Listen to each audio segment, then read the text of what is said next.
therapeutic pads. So I've got another video which will talk a lot about the benefits and the uses of these pads. I won't go into that too much here. I want to show you how to fit them, because obviously they're quite big chunks of pad here to fit in. But these are, the cliff notes is, these are really good for fixing hoof problems, and they're also pretty good for joint problems as well. Yes, they're a great big lump of foam. It's relatively hard. You can just about compress it with your thumb and finger. This can make them a little awkward to fit. These ones are fitted in the boots with gaiters as well. So this is a Cavallo Trek boot. But you can see they squish down. That's a lip there. It actually goes in even further. So they squish down a lot, and that allows you to get the pressure onto the sole and the frog really nicely. So yeah, you can see how well they squash. So they do squash. I do promise. I'm not a lunatic. This works. There's two ways to do it. The first way is to put the pad you've just taken out of the boot on and draw around. I'm going to assume if you've already fitted a pad, you probably don't need this video. So let's go ahead as if we don't have a pad. Now these boots are pretty big, so they just about fit this pad. Most boots will give you a little bit more room. So you want a Sharpie. Put the boot on the pad and draw around it. So you can usually line the back of the boot up and then just draw around. Now when you're cutting through these pads, because they're so thick, quite often it holds the knife in the direction that you're going. You must make the pads fit as widely into those boots as possible. You don't want a gap between the pad and the edge of the boot, because the hoof will slip off, and you'll end up creating a pressure point on the sole, which is the exact opposite of what you want to do with these pads. So you do want these to fit as snugly into the boots as possible. So for that reason, I tend to cut the pad just a little bit bigger than I need it, because it's so easy for your knife to sort of start going off in the wrong direction, which is obviously a bit awkward.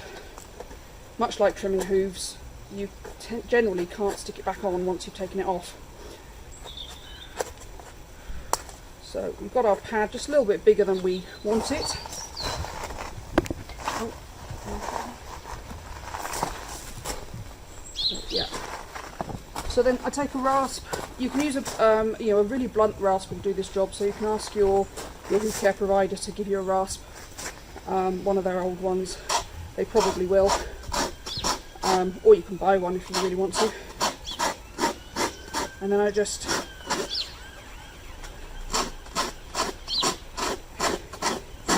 round it all off.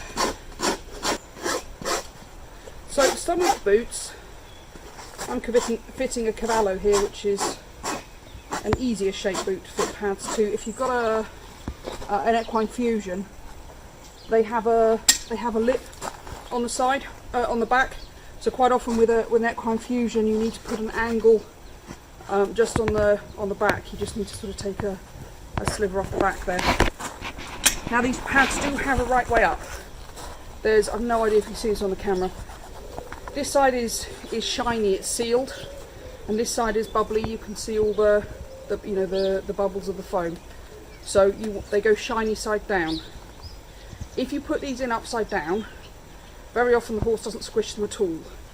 And we have tried this with a 17.2 horse. The one this pad is meant for, could not squish this pad, which is meant for like a 15-hand horse, when it was shiny side up.